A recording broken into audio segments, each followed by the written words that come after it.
I said I wanted you to panic.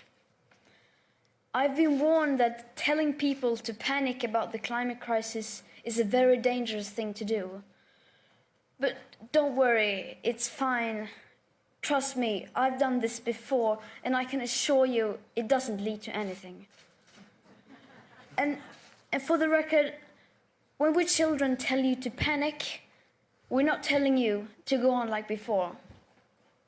We're not telling you to rely on technologies that don't even exist today at scale and that science says perhaps never will. We are not telling you to keep talking about reaching net zero emissions or carbon neutrality by cheating and fiddling around with numbers.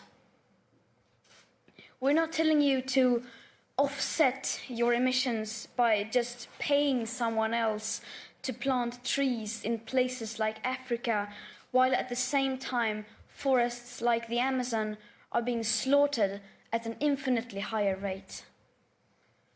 Planting trees is good, of course, but it's nowhere near enough of what is needed, and it cannot replace real mitigation and rewilding nature. And let's be clear, we don't need a low-carbon economy. We don't need to lower emissions. Our emissions have to stop if we are to have a chance to stay below the 1.5-degree target. And until we have the technologies that at scale can put our emissions to minus, then we must forget about net zero. We need real zero. Because distant net zero emission targets will mean absolutely nothing if we just continue to ignore the carbon dioxide budget that applies for today, not distant future dates. If high emissions continue like now, even for a few years, that remaining budget will soon be completely used up.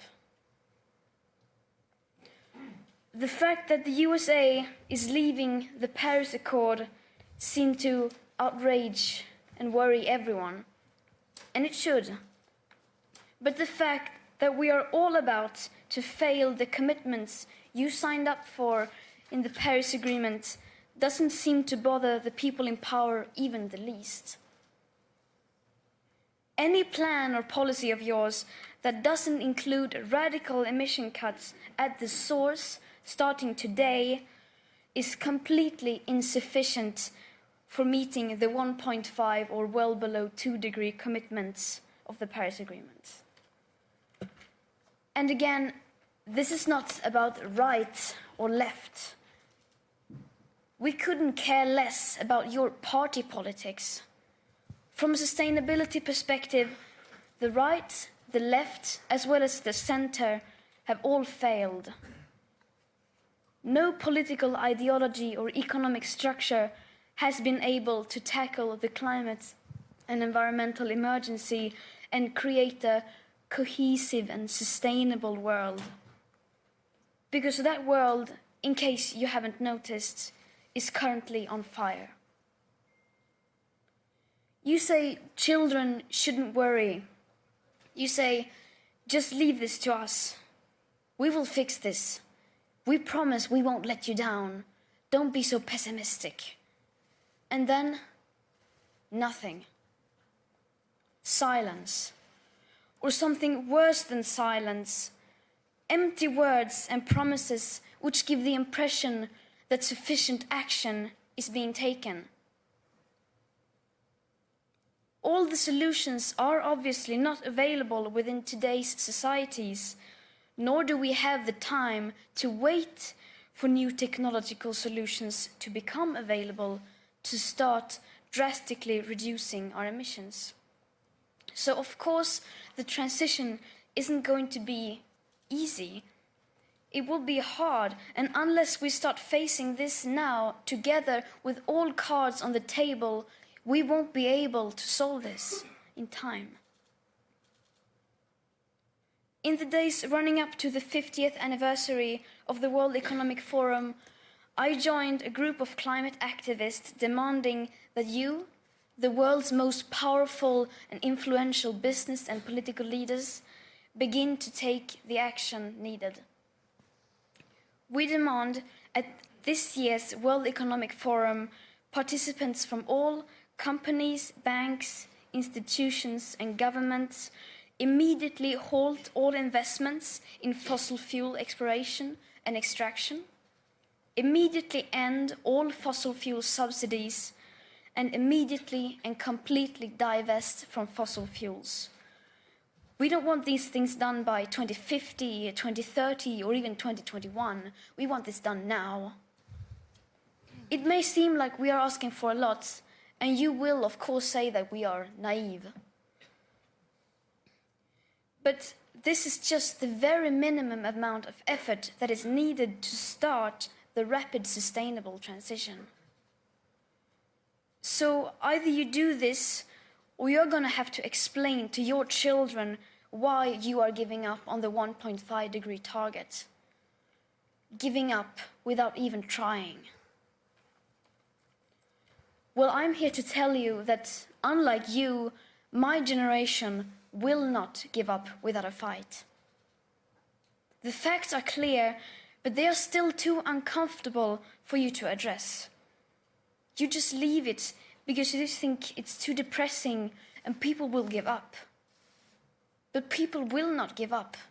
You are the ones who are giving up. Last week, I met with Polish coal miners who lost their jobs because their mine was closed. And even they had not given up. On the contrary, they seem to understand the fact that we need to change more than you do. I wonder, what will you tell your children was the reason to fail and leave them facing a climate chaos that you knowingly brought upon them? That it seemed so bad for the economy that we decided to resign the idea of securing future living conditions without even trying? Our house is still on fire. Your inaction is fueling the flames by the hour. And we are telling you to act as if you loved your children above all else. Thank you.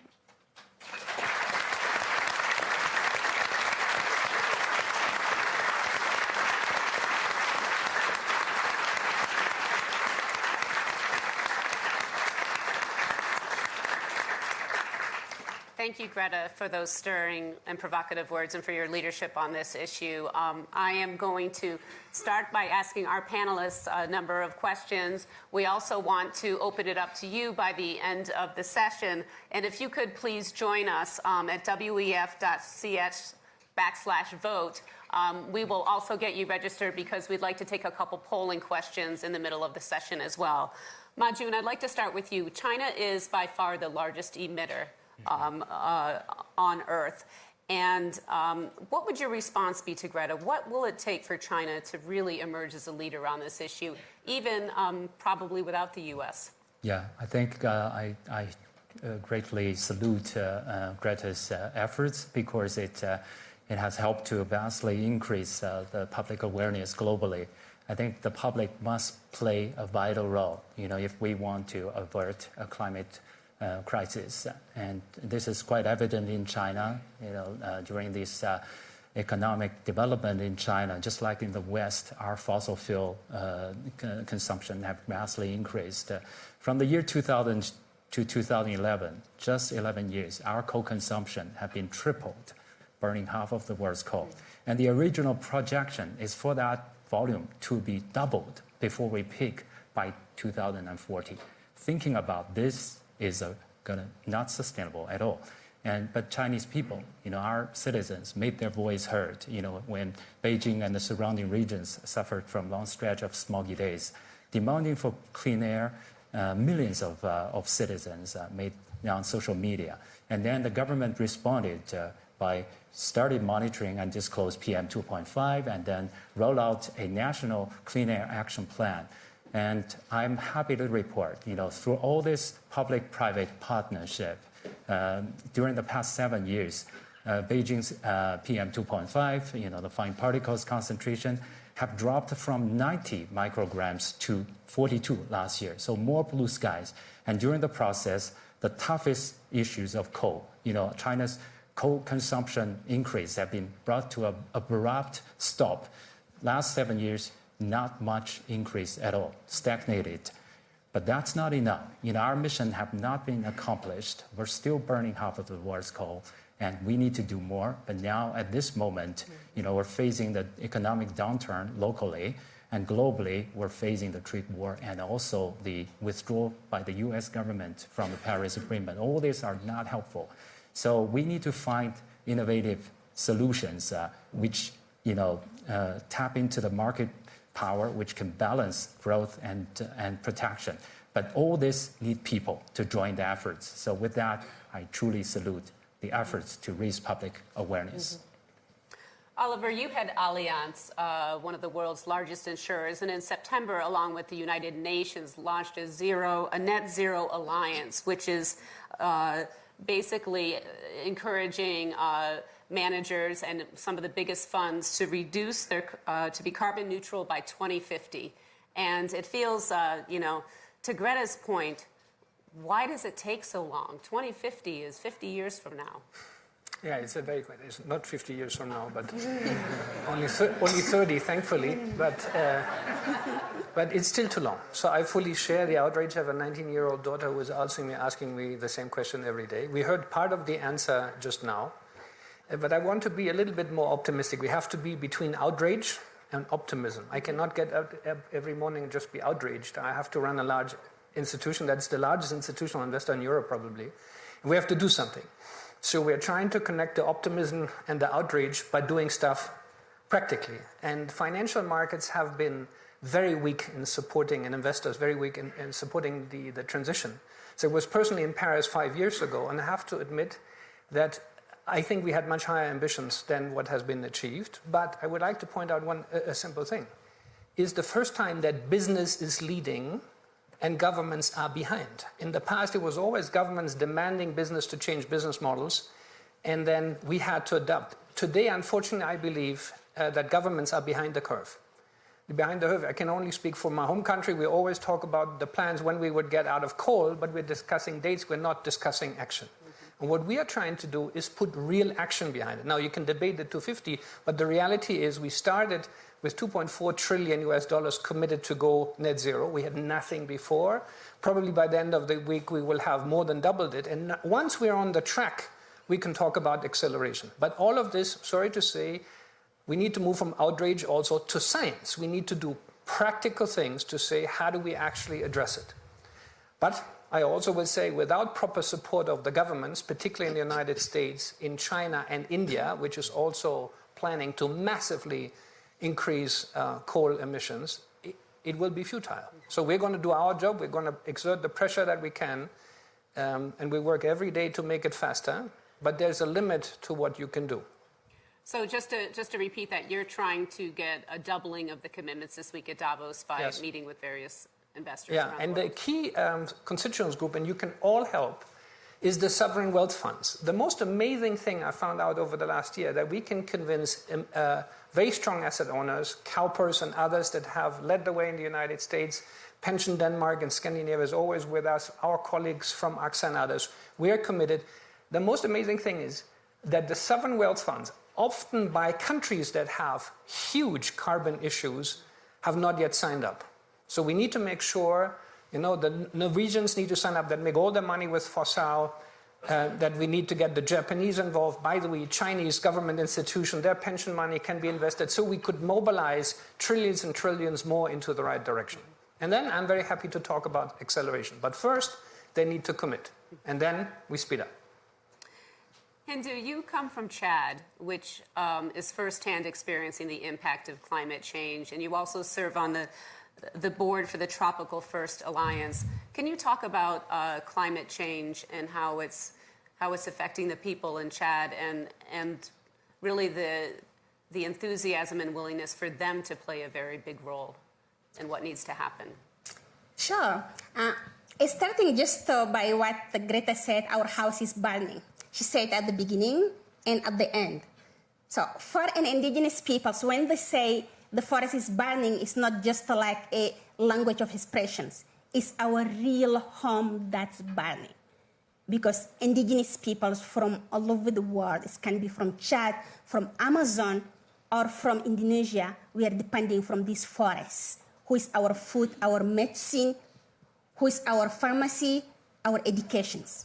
So for indigenous peoples in Chad, and especially my community who are pastoralists, cattle herders, is still nomadic. We are not depending from the end of the months. We are depending from the rainfall. And the climate impact, it's in our environment, in our social life. Our environment, when the rain become much and much shorter, with a heavy rain who can flood all our crops, or with a drought who can follow and dry up all our food. So that leads to the community to fight among themselves just to get the access of these resources that's shrinking. This is today. This is our reality. When forest is burning in Australia, in Amazon, it's forest that disappearing. But in my region, in Sahel, it's people that dying because of the climate change, losing them life, who do not think about the future. And that's also when people talk about 2050, for me, I'm like, really, seriously? By 2050, there's no solution for this planet. We need it now. So when the fight, you hear about the migrations, who become more and more. They migrate just to get adapt, to get access to the resources. And that's also what's happening the last months in Burkina Faso, in Mali, in Nigeria, and going on and on. The people who live in harmony among themselves, between pastoralists and farmers, now they are fighting. So the nature who protect us become an enemy for the peoples. That's how we are experiencing it every day. And that changed the social life of man and women together. And we get more the impact, the severe. So the action, I think it needs to happen now. And that's also why the Company Act is good. Chinese acting is good. But are we acting now? Are we acting for the real peoples? If we are doing it, yes. So don't talk about zero net by 2050. Talk about acceleration today. Change your policies. Change your business. Because for us, we are already getting mitigated and adapt. Let me tell you why very shortly. Because indigenous peoples around all the world, we have the wisdom. We are the most impacted, but we understand this nature. We develop the knowledge. We get adapt, and we know how to restore those forests who are burning. And look at the news in Guardian where they are saying the indigenous peoples of Australia, the two old women protecting them land because they know how to keep the fire away. It's the case of all indigenous peoples. A grandmother from Pacific, she knows where to get the crops after the hurricane to feed her family.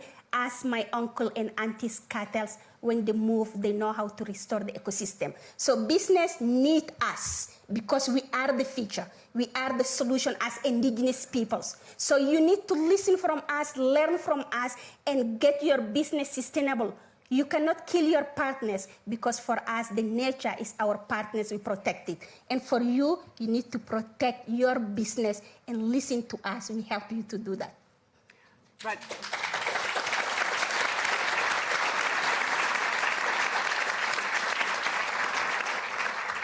Rajiv, you're the president of the Rockefeller Foundation and also worked in the Obama administration where you were known for working with both Democrats and Republicans. Is there any hope for climate not being a partisan issue? As Greta said, she doesn't really care about politics, but that's usually how it plays out.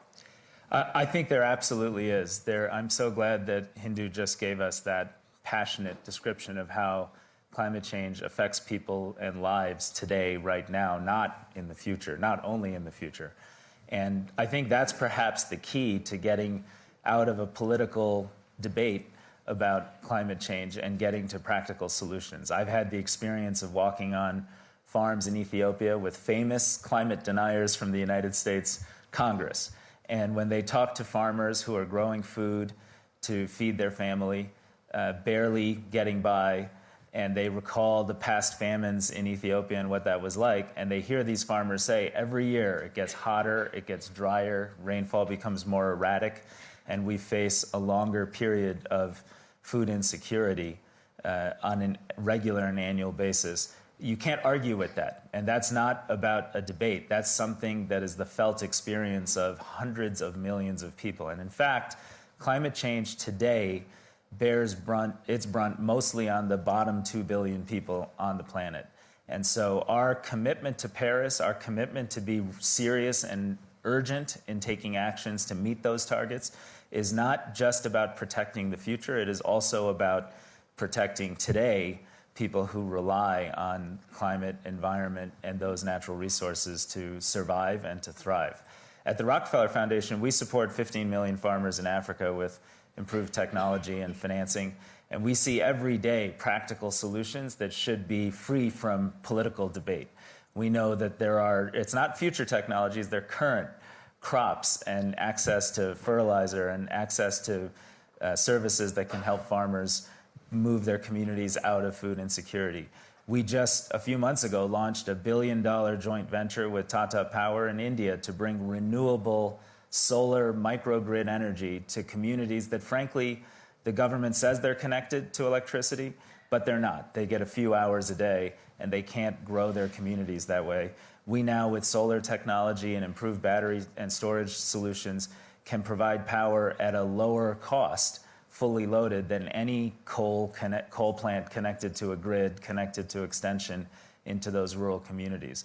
It's a fallacy to believe that solving climate change has to trade off with the living standards and improved living aspirations of the world's 2 billion poorest people.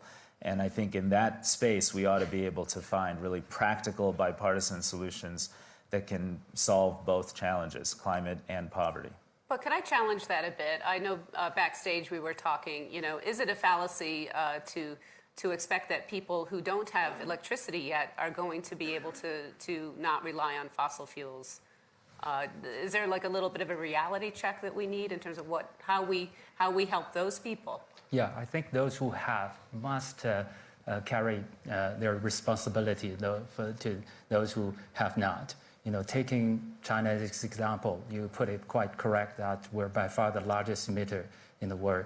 This is a result of China being the factory of the world.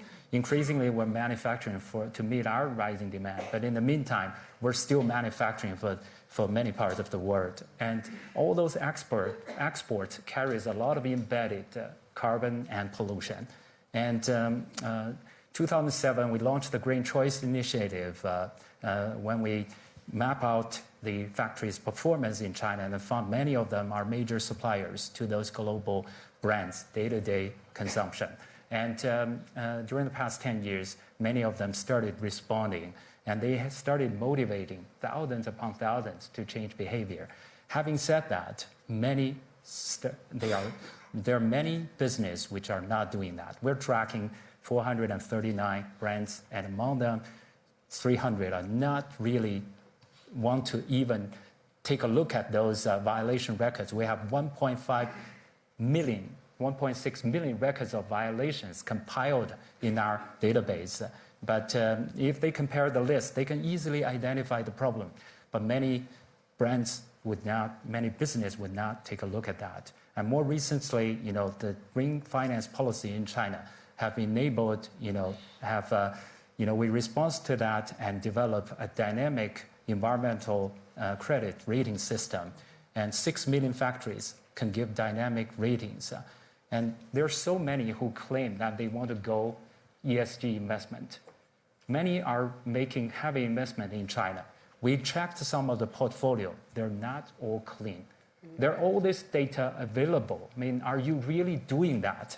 Are all this So there's a press release saying they're ESG, yes, and they're doing something completely different. Many of them are not factoring in the so-called Scope 3 carbon emission, meaning the supply chain. Supply chain usually account for 60, 70, sometimes 80% of the total carbon emission.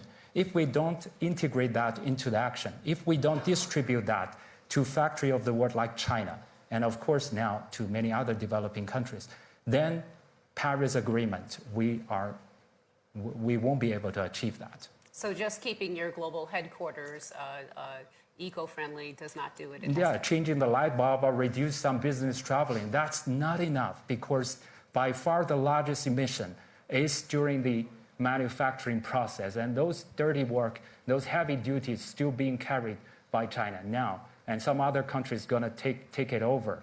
But this time we want to stop the migration of all this pollution. With all these new technologies available, China have done so much monitoring, install automatic monitoring on tens of thousands of major emitters. Now every hour, if you check our mobile app called the Blue Map, you can pull out thousands upon thousands of major factories' hourly disclosure data. We visualize by helping people to see whether they're in red or in blue. And there are major brands like Apple, like Dell, like Levi's, Adidas, H&M, the Target, Gap, they started tapping into that. But there are so many more which turn a blind eye because, So I would hope that the people, especially the younger generation, with all this enthusiasm, to pay more attention to the business, actual business action rather than their, just press release. Oliver, why is it so hard to reduce this fossil fuels and to get business to really comply? We've just heard it. We have competing objectives, right? People want to have life loads, they want to grow, they come from very low living standards. And while we see that in Chad and other peoples of India, people says, I want electricity and I don't care whether it's coming from coal. And the pressures, but there's all excuses. I want to pick up on what we've just heard. The financial markets have to play a much bigger role, particularly banks also, in lending and others, not to give money to supply chains that do not listen. So what we really need is transparency, who's doing the right thing, rather than greenwashing. And it's very important that policymakers now make a decision that says, we want to understand what happens in your value chain in business. We are doing it individually. We're doing it with the Asset Owner Alliance. We're asking the businesses, but it's this 10 out of hundreds of trillions. So we need to make this change at scale. So I wish we get the support, not just this week, but others, to really increase it by 50-fold and not take 30 years to do it, but over the next 2 years. Because if there's no funding for the supply chains, there is no business model that can continue to pollute the world. Should companies be required to disclose their carbon emissions? They're not now. Absolutely. Absolutely. But we have many other things. For example, in Germany, we are taxing energy consumption. We are not taxing carbon footprint. So there's zero incentive to move out of fossils. So pretty please, for all the warriors, let's do some practical things that we can do. Mm-hmm. And even if reforestation was just criticized, in many, many countries, we are giving tax incentives for exactly the wrong type of forest to be built, not the ones that are sustainable for drought or for fire and others. We're actually fast-growing growth. So there's so many things that we can do tomorrow, but it has to be done. Hindou, President Trump just announced a pledge to build 1 trillion trees, I believe, in a reforestation initiative. Is that going to help? And could you talk about broadly the role that the natural world can play in reducing climate? Okay, well, I will come back to this one. Okay. But just I want to react in, we are having two separate words here. When we talk about people want the electricity, I'm like, seriously? People who didn't get food for themselves, who can eat 3 meals a day, are they going to think about having electricity that's going to add the bill for themselves? So I think we need to talk about this inequality between what is technology, what is development, what is the need of the peoples, before to talk about how we can tackle climate change on energy or not. So developed countries need to shift and right now from the dirty energy, from coal or whatever, to the clean energy, but not for developing countries, because developing countries have the priority to eat first and then focus to the energy. Coming back to your questions. 3 trillion trees. When we talk about trees, I think most of the bigger power think planting a tree is the solution to the climate change. That's it. But planting trees, yes, we need to plant them. But how about keeping those who exist, the ecosystem who exists already? How about restore it? How about protect it? We can't give the excuse by planting 3 trillion trees and cutting those who can make a paper, who can make whatever that they want and make more money to them. That's the cautions. So planting the trees is a second phase of the business. And we know how to do this restoration. Indigenous peoples in Amazon, when you go to them land, is the most diverse ecosystem. It's better than a national park because the government can't protect the national park from the fire or from the deforestation or from the illegal mining. But indigenous peoples can protect them land. That's why the ecosystem is more diverse there. It's the same in the Congo Basin because Chad, of course, is desert country, but it's part also of the Congo Basin. That's how we are protecting it. So we have the knowledge to do it. Let me give you one example on how we are restoring it. Like my grandmother is the best technology ever. Because she can predict the weather without having a cell phone or internet. She can predict the weather by observing the wind direction, by observing the birds' migration, by observing the tree flowers. She can tell her peoples from where they have to go to get water and pastures. So this technology to restoring her ecosystem can protect her peoples. And that's how we are getting protect. Even we are the most impacted, but we is still in our feet. And we are going to be in our feet for far. So let us restore this ecosystem and join all together, yes, to plant the trees after. Let me give you another example on trees. Quickly. Just a very short. Okay. The green word in Sahel, we say Sahel is a big land of desertification. But if community come together and each one of them take the responsibility of restoring his own land, that's the best way of planting trees. But not throwing millions of them, but giving the people's responsibility to make them themselves because they know it is them survival. So how I'm seeing this tree planting can be successful. Rajiv, how do you square this conflict between the developed world and the developing world and the role that each needs to play? You have big investments in Africa and in India. Well, and when I was in the Obama administration, was part of both the Paris Agreement and also the sustainable development goals, saying that we can achieve zero poverty by 2030. And both are, in fact, achievable and both can happen together. And it's not that difficult to figure out how. First, the 20 largest countries in terms of emissions are absolutely where efforts to get to zero emissions should start. And that is hard to imagine that being successful without government policy participation from China, the United States, and India. And right now, I'd say all three are going the wrong way. And even though China has done some things that are quite appropriate and notable, they're still financing 150 gigawatts of new coal plants in China, and much of it is actually in other countries around the world. The low-cost state-supported financing is in Kenya, it's in Guinea, it's in India, it's in Colombia. So I think it's important to recognize that this is a global issue, and the top 20 countries that emit have to have the politics and policies that say we're serious about getting to reduction. And with all due respect to corporations, it's very hard to see corporations using voluntary action to solve this problem. Second, I actually do think we have to refocus on the living standards and aspirations of the world's bottom 2 billion. And it is possible now to provide renewable-based energy to meet the growth needs of that population. And even recent World Bank studies from last year are already out of date in terms of their own assessment of where the lowest cost electrification strategy is from renewables. And I'm confident this year, in our one project in India, we'll be providing power based on solar mini-grids to communities that have never had access to electricity at 15 cents a kilowatt hour. At that price, it beats every other alternative. And I have met women who have sewing machines and say, you know, I was finally able to get a electric sewing machine, double, triple my income, send my kids to school. A gentleman who works on a farm that's able to buy a rice huller and improve their post-harvest processing.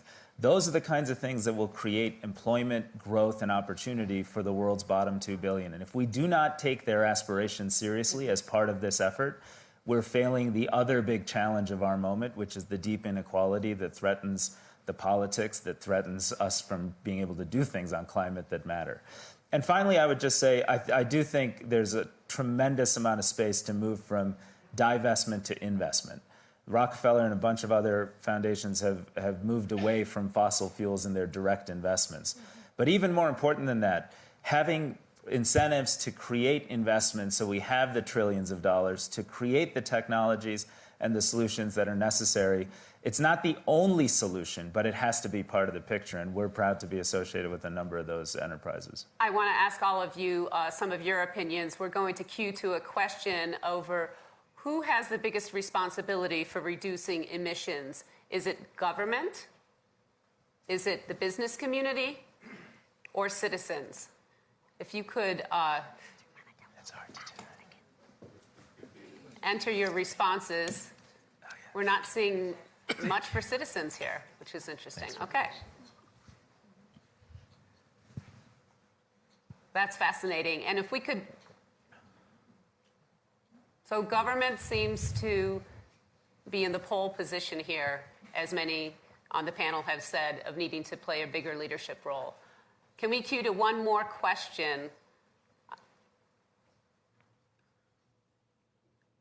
How concerned are you that 2020 will pass and we haven't made the progress that we need?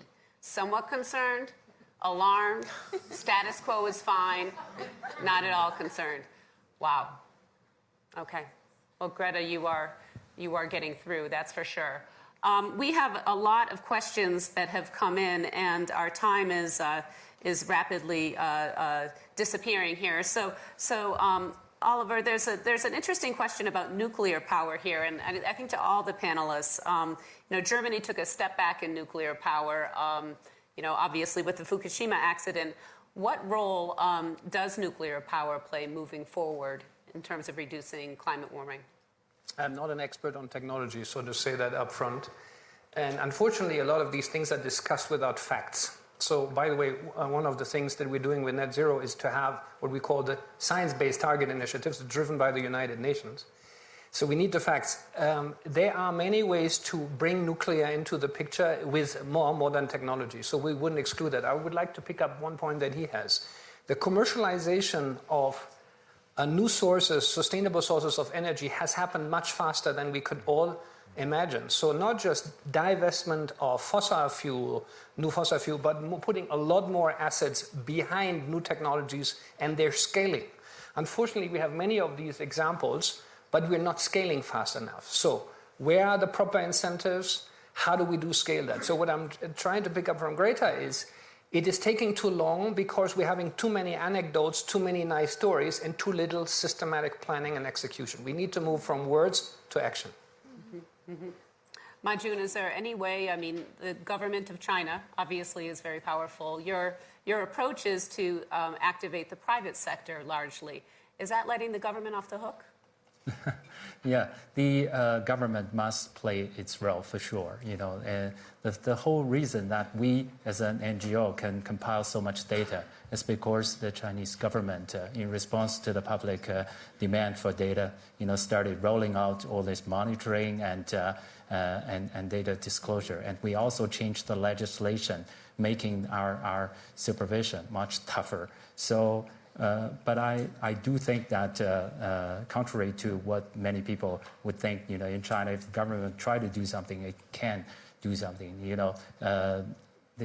There's also limit there. So the government also need people, need the public, need to send the clear message, and also the government also need the business to join their efforts, especially now. And now there's such a vast development of IT technology. I I would definitely agree with Oliver. I just recently met with our solar panel manufacturer.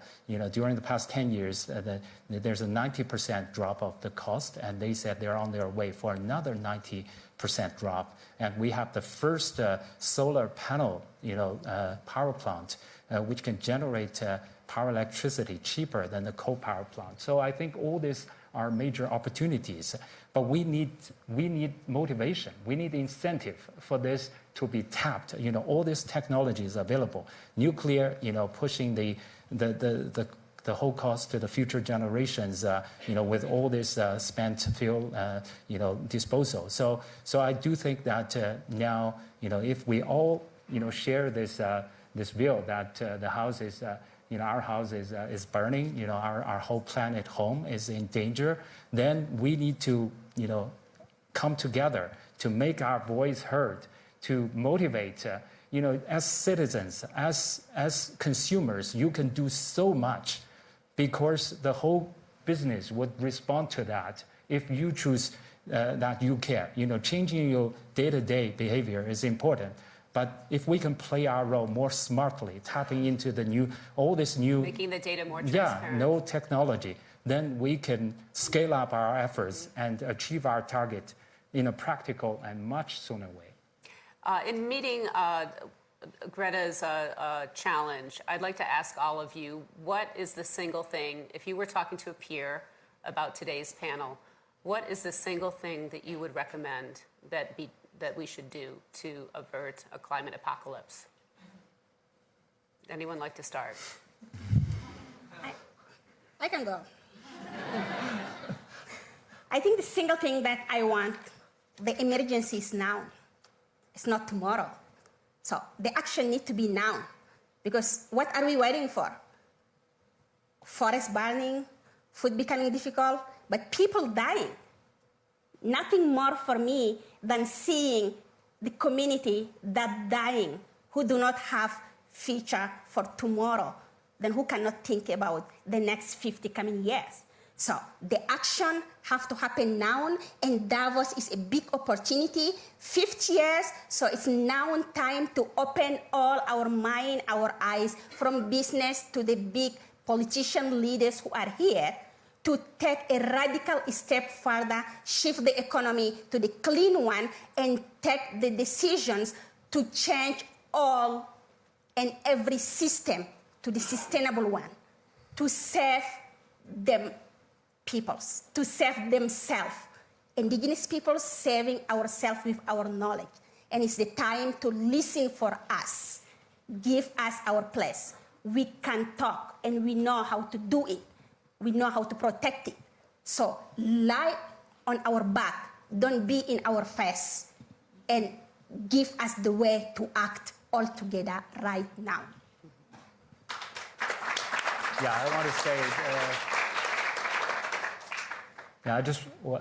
of course, it sounds like advertising, but yeah, you're welcome to download the Blue Map app, and because you can see the world is, sometimes our home is on fire. We track the global kind of air quality, and most of the time, China, India, we're suffering from very severe air quality problem. But more recently, we started seeing in the Southeast Asia, Borneo, sometimes all this burning, and Amazon, Australia. It's hard to imagine. San Francisco, the LA, those California, there's bushfire. So we can see it's on fire. But in the meantime, you can see 3 million factories located on the digital map, color coding according to their level of performance. I challenge the business to look into that, because we are tracking hundreds of brands also on the app. You can see as consumers or business leaders how they perform. I hope we can come together based on the data transparency. Very tough. Very tough. I don't want to say something that sounds great, but it's not doable. But I'm getting out. At the beginning of the week, we said, we'll be successful if we do 2x. We have to think as a startup and not like a 130-year-old company, which we are. We have to do 10x in terms of getting the commitments. And we'll try to do it as quickly as possible. Mm-hmm. So not just doubling, 10 times what you started with. And how long? We don't have 30 years. That's for sure. Mm-hmm. Rajiv. I think my big observation is that this takes all of us. And you had that chart that said it's 50-some% government and the rest private sector. At the end of the day, we need governments to set policies, make agreements, and live up to those commitments. And I agree with Greta's observation that we're nowhere near meeting those Paris commitments. As so many people felt they were insufficient as they were, and we're going to roll into Glasgow this year, at the end of this year, and I think people will see that we're just not on a path where people are living up to the commitments that were made just a few years ago. So governments have to offer real leadership. I applaud Alain's, and I think the private sector and companies have to take this on as well. But I also think citizens matter, and citizen activists that are putting this issue on the map and making it the cause of our time, citizen scientists who are inventing new solutions, citizen activists who are working with indigenous populations. It's so critical that we all think of this as something each of us has to do, including changing the way we eat, changing the way we buy products, changing the way we live our lives so that we can be part of the solution. I'd like you all to join me in thanking Greta and our panelists for a fascinating discussion.